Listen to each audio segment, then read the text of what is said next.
es cómo es que se empieza a formar todo el tema de la estructura.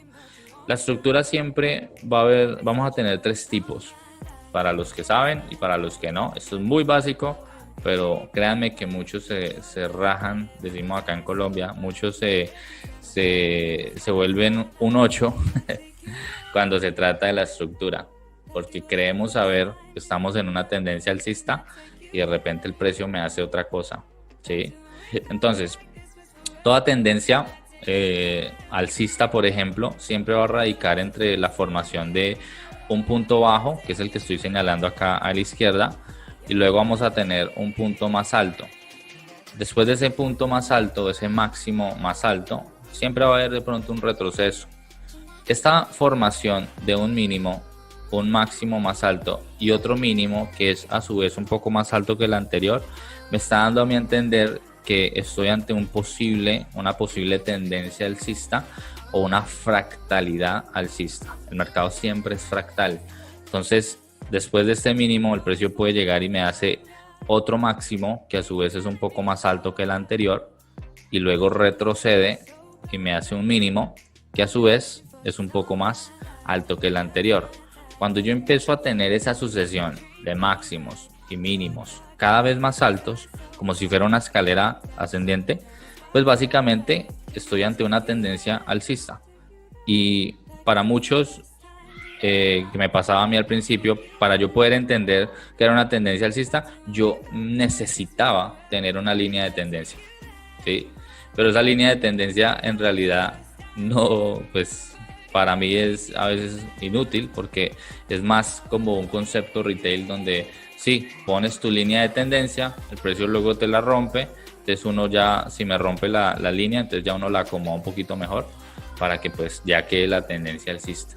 Pero así yo no voy a ver nunca la realidad de la estructura, simplemente voy a seguir que sí, el precio está subiendo y creo que a simple vista, obvio, el precio está teniendo una tendencia alcista. Cuando el precio me empieza a cambiar esa sucesión de máximos y mínimos cada vez más altos y me empieza a dar máximos y mínimos de cierta manera cada vez más bajos, como lo estoy dibujando acá, entonces estoy ante una tendencia, una estructura completamente bajista. Ahí es cuando yo hablaba ahorita en la definición de que estamos ante posible movimiento alcista o posible movimiento bajista. Pero también hay otra forma en la que muchas veces el precio se acomoda y es en esa forma de consolidación o rango, que es como lo tengo acá a la izquierda. En esta parte de consolidación y de rango, yo no me voy a enfocar necesariamente hoy, porque vamos a hablar una temática que es Wyckoff o Wyckoff. No sé si algunos ya han estudiado qué es Wyckoff, pero yo lo explico de la forma en la que nosotros lo vemos. Si ustedes van a ver esquemáticas y demás por de pronto chismosear o verlo, lo pueden ver, pero no se me vayan a asustar. Mañana los espero, porque pues es simplemente una forma de entender el ciclo del precio. Entonces, hoy vamos a hablar simplemente sobre la estructura alcista o la estructura bajista y cómo es que se conforma. Entonces, ¿cómo lo explico yo? Normalmente cuando una estructura se va a empezar a conformar en sentido alcista es porque los bancos están invirtiendo más dinero en que el precio se valorice a que no lo haga.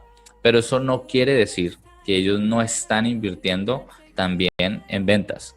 Los bancos trabajan siempre bajo un sistema que nosotros le llamamos coberturas. Entonces, el banco o los bancos siempre, digamos que van a ganar. A ver, alguien me está escribiendo acá en el chat. Claro que sí, Euro. Activa el micrófono y pregunta antes de seguir. Profe, hola, buenas noches. Sí. Cuando hablas de cuando hablamos de los tres impulsos o sobre lo que es distribución, acumulación, distribución y expansión. Lo que es la distribución y la acumulación la vamos a hablar en Wyckoff. Aquí estamos hablando sobre la expansión como tal del precio. Listo, vale, perfecto. ¿Vale? De manera sencilla, muchachos, cuando hablo de Wyckoff, no quiero que se abrumen. Wyckoff. ¿Sí? Porque es que aquí hoy en día este negocio es muy chévere porque yo puedo llegar y decirles una palabra como smart money o cualquier frase de trading, cualquier palabra así, pero a la final viene siendo algo muy sencillo. Entonces, aquí estoy hablando simplemente de la expansión del precio de cuando sube o cuando baja. Así de sencillo. O el precio subió o el precio está bajando. ¿Cómo lo voy a detectar yo? Ya les decía, a medida que nos va mostrando como esos escalones de máximos o mínimos más altos o mínimos y máximos cada vez más bajos. Tengo estructura alcista o estructura bajista o fractalidad alcista o fractalidad bajista. Cuando los bancos se quieren ir por las compras, van a ver que el precio obviamente nos va a generar movimientos más fuertes al alza que lo que es a la baja, y ahí es cuando empieza a conformarse la estructura. Ellos hacen coberturas, entonces cada vez que compran, por ejemplo, desde este punto de acá, vamos a empezar acá en la izquierda. Cuando ellos hacen una inversión, normalmente ellos van a decir, y esto simplemente lo pongo como un ejemplo, van a decir, vamos a comprar 100 millones, vamos a meter 100 millones de órdenes en compra para dicho par, pero al mismo tiempo vamos a meter 50 millones de órdenes en venta. Al mismo tiempo están transando compras y al mismo tiempo están transando ventas. Pero, ¿cuál es la diferencia? Si yo tengo 100 millones de órdenes o contratos en compras, pues voy a tener mucha más fuerza hacia arriba que lo que me puede pesar tan solo 50 millones. Eso se ve reflejado en los movimientos de los gráficos.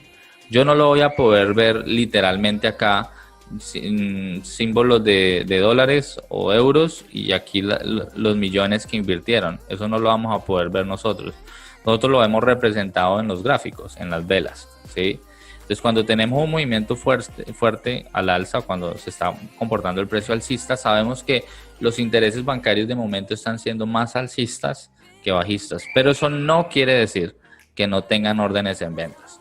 Entonces pasa lo siguiente, cuando compran, el precio se mueve hacia el alza y obviamente a medida que se mueve al alza, empiezan muchas personas más a interactuar en este tipo de transacción.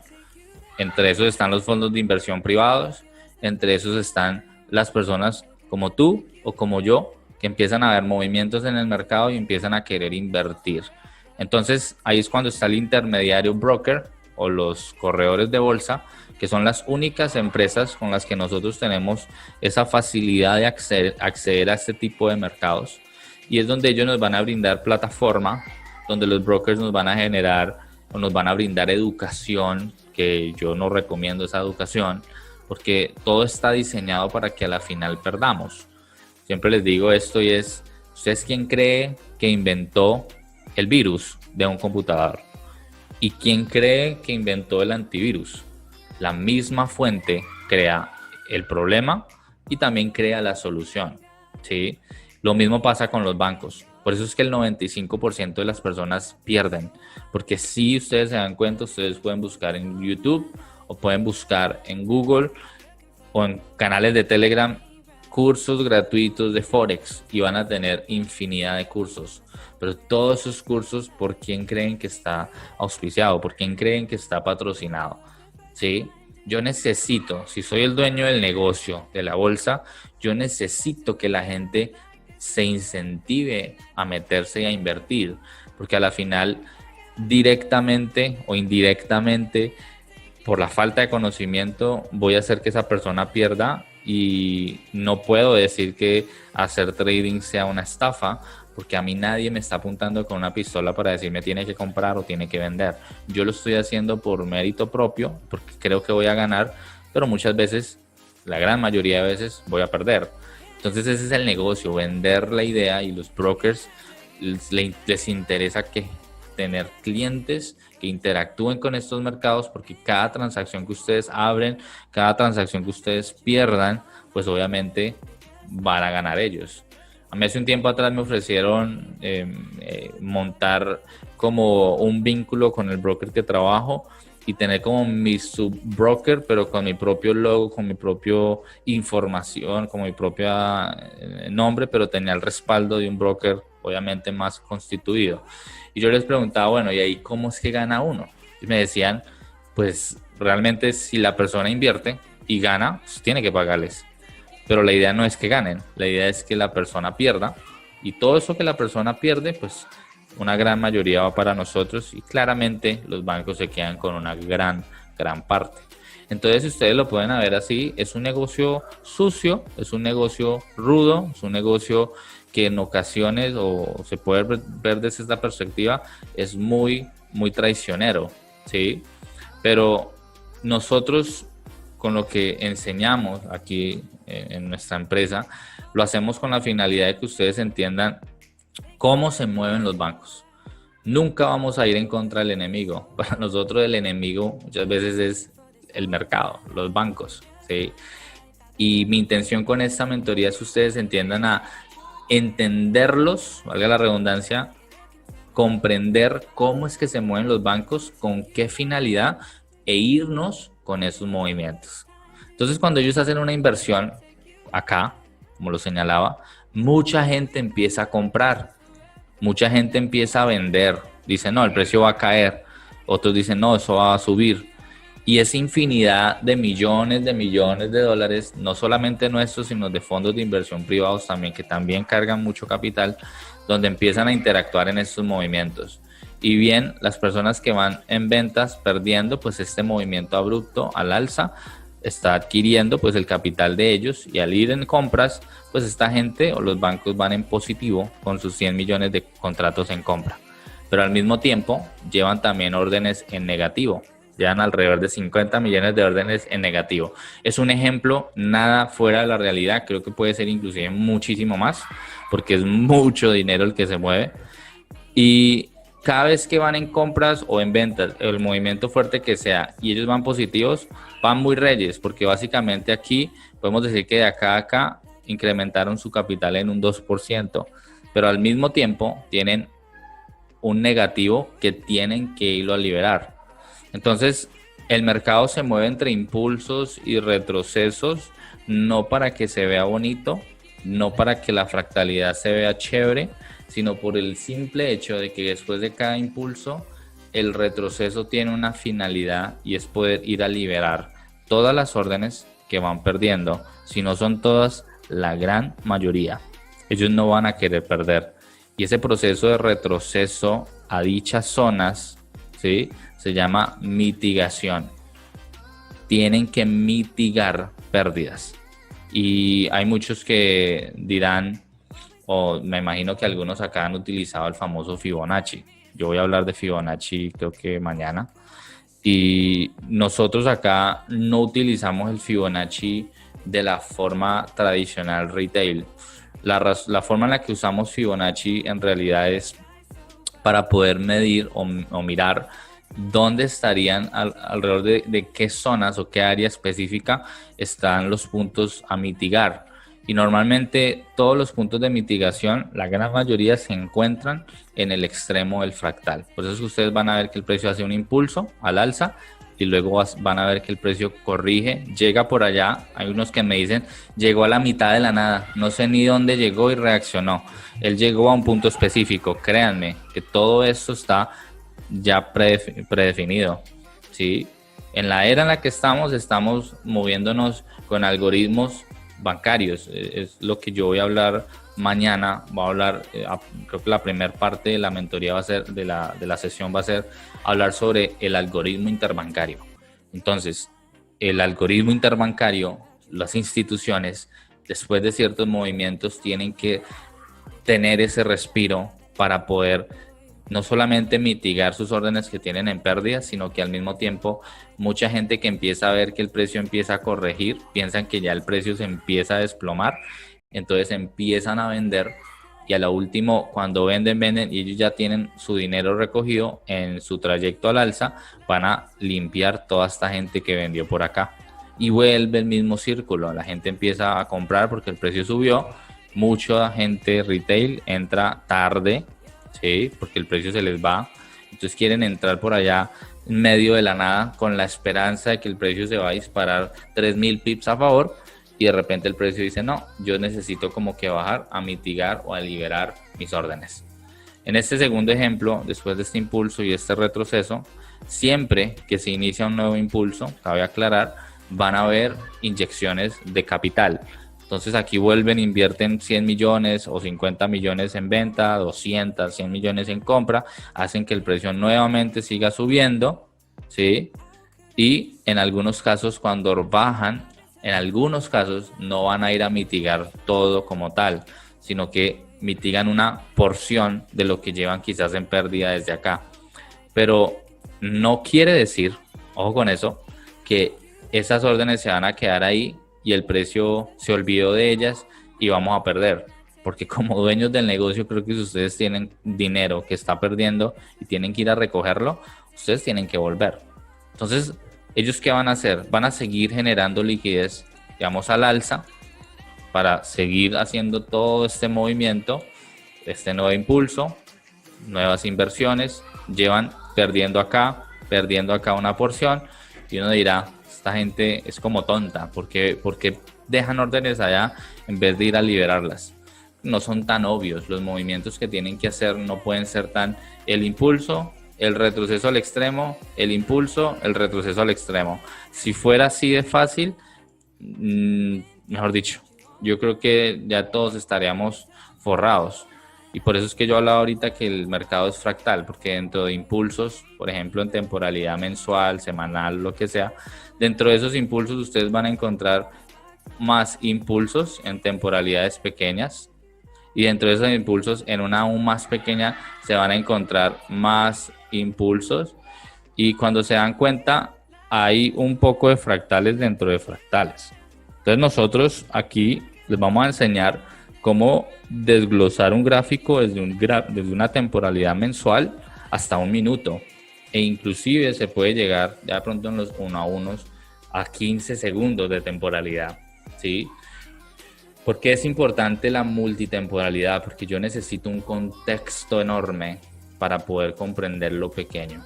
Y el error de muchas personas cuando empiezan a ver que nosotros tomamos trades de alta precisión y que 3 pips de stop loss o 4 o 5 pips, se emocionan con el hecho de que podemos entrar en un minuto, pero se olvidan del contexto que está sucediendo en las temporalidades mayores. Entonces es tan importante comprender la estructura desde una perspectiva mayor para poder luego llegar a la temporalidad pequeña, comprenderla y sacarle el máximo provecho.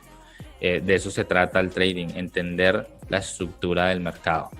Y siguiendo con este recorrido de este dibujito sencillo, podemos ver que las órdenes que tenían por acá en pérdidas, en ningún momento el precio retrocedió hasta el extremo para mitigar esas pérdidas, sino que ¿qué prefieren hacer? Cuando ya cambian esa sucesión de máximos y mínimos cada vez más altos, tenemos lo que nosotros llamamos un cambio de estructura, un cambio de secuencia, le llamo yo también, y eso lo represento con unas palabritas que ustedes van a ver muy común mañana y sería bueno que lo tuvieran en cuenta. Y cuando hablamos de cambio estructural, yo lo llamo BOS o MS. ¿Qué es BOS y qué es MS? Pues BOS es ruptura estructural, MS cambio estructural. Raúl, ¿qué es eso? Es la misma cosa, la misma vaina, pero pues me gusta más la palabra o el derivado de BOS, ¿sí? Porque es break of structure en inglés, ruptura de estructura, ¿sí? Entonces, cuando el precio hace una ruptura de estructura, nos está indicando que está un posible giro de secuencia. Entonces ya no vamos a tener máximos y mínimos cada vez más altos, sino que vamos a empezar a invertir de para abajo. Vamos a invertirle un poco más a las ventas que a las compras y vamos a tener pérdidas de pronto de las órdenes que metamos en compra y vamos a tener ganancia en las órdenes que están en venta. Pero ese recorrido de bajada es con la finalidad también de liberar lo que en el pasado en su trayecto alcista no lograron liberar. Las pérdidas que tenían por acá a la izquierda, adivinen que el precio las mitiga en última instancia al final, ¿sí? Entonces, todo movimiento, y eso es una frase que me encanta decirlo y que se la tienen que memorizar, todo movimiento en el mercado tiene un porqué, está predefinido, y todo movimiento tiene que ser mitigado. No es, quizás lo haga, tiene que ser mitigado. El enredo o el inconveniente o el problema que nos parta mucho la cabeza es ¿cuándo? Porque no porque tenga que mitigar, lo tiene que hacer hoy, lo tiene que hacer mañana, esta semana, o el otro mes, o el otro año. Muchas veces, mis estimados alumnos, el precio o el mercado va y mitiga años después una zona que tiene por allá represada hace muchos años atrás. Si ustedes de pronto siguen el mercado, los que tienen ya un poco de experiencia, y de pronto si alguno de ustedes sigue por allá el par libra dólar, se van a dar cuenta que en este año 2020, el precio, cuando cayó tan abruptamente por todo este tema, entre comillas, del virus, del COVID-19, se van a dar cuenta que si ustedes miran su TradingView en la temporalidad mensual para ese par y miran a la izquierda, todo hacia atrás, lo que nos provee la data de TradingView, van a darse cuenta que la mecha que cayó abruptamente en marzo del 2020 reaccionó, entre comillas, en medio de la nada. Y ustedes dirán, bueno, ahí sí la verdad fue cosas de la vida, que el precio reaccionó en medio de la nada, pero en realidad esa reacción que el precio hizo y lo lanzó no para que ahora empecemos a buscar en 1900 y piola qué pasó, sino que hay páginas que proveen un poco más de data de tiempo, y ahí es donde uno puede constatar la caída o el mechazo que dejó en marzo del 2020. El precio en ese mechazo que lanzó fue a mitigar una zona de interés de por allá de 1965. Todos dirán, ¿tanto tiempo? Los bancos pueden sostener una transacción en negativo durante mucho tiempo porque tienen la capacidad monetaria y porque con sus siguientes movimientos al alza o a la baja siempre van a estar generando liquidez o van a generar ganancias. Muy pocas veces ellos van a perder. Los que muchas veces van a perder son la gente que no tiene el conocimiento de cómo es que se mueven ellos. Y esa es gente, lo que yo llamo, lo que se conoce en el bajo mundo del trading como la gente, los conceptos retail, ¿sí? Entonces, es muy importante comprender cómo es que se mueve el precio al alza, cómo es que nosotros vamos a procurar invertir y jamás ir en contra de la corriente. A muchos alumnos les pasa, después de que terminamos todos los conceptos teóricos y ya empezamos en la práctica, mucho les cuesta al inicio la parte estructural. Por eso es que es tan importante el acompañamiento que nosotros les brindamos. Entonces, en la parte de la estructura, siempre que tenemos esa sucesión, la vamos a ver reflejada así por las transacciones, tanto compra o venta que los bancos van generando en el día a día, en la semana tras semana, en el mes tras mes, ¿sí? Y para entender la estructura necesitamos primero comprender las temporalidades mayores. Como les decía, el precio es fractal y este dibujo que yo les tengo o les hice acá, este dibujo es en un mundo perfecto, donde todo es color de rosa y donde no hay maldad y el negocio es bello. Pero cuando ya saltamos a los gráficos a ver la estructura en sí, pues ya se pone más complejo porque no lo pintan, no se pintan las velas, no se pintan los gráficos como en este dibujo tan hermoso que les hice. En realidad se presenta de la manera más compleja en muchos casos y ahí es cuando muchos es que dicen, pero es que esa vaina tenía que subir o esa vaina tiene que bajar ya. ¿Sí? Que ese es el error de muchos. El precio tiene que, y eso no es que tenga que, el precio hace lo que más le conviene. Él se programa para ir del punto A al punto B de la forma que le plazca. Y nosotros tenemos que, nuestro trabajo de especuladores, de inversionistas pequeños, es entender cómo lo hacen y montarnos con ellos, ¿sí? Por eso es que yo enseño mucho y me encanta el tema del ratio riesgo-beneficio, donde pueden invertir y arriesgar poco stop para poder sacar un máximo potencial de un movimiento. No porque seamos los más duros en el mercado, sino porque para mí se volvió la manera más inteligente de hacerla. A mí personalmente no me gusta meterme en una transacción y durar toda la semana con un flotante negativo porque usé 50 pips de stop loss, 100 pips de stop loss o quizás ni utilicé stop loss, ¿sí? para mí es mejor esperar el momento exacto donde el precio ya me está dando las confirmaciones de que va a subir o va a bajar y puedo invertir de la manera más precisa posible para no tener ese dolor de cabeza psicológico de que voy a perder tanta plata porque duró 2-3 días activos. Y yo sé que aquí a más de uno les pasó, porque a mí me pasaba, que cuando empecé en este negocio yo duraba horas. Yo me acostaba a dormir y soñaba con que estaba operando, me levantaba y tenía el celular en MetaTrader 4 y siempre estaba como con esa zozobra porque yo no empecé en demo, yo empecé en real de una, ¿sí? Entonces, como quien dice, sin conocimiento, en real me lanzo porque pues básicamente esto es fácil, esto solamente es pegarle un botón que dice compra o pegarle un botón que dice venta y listo.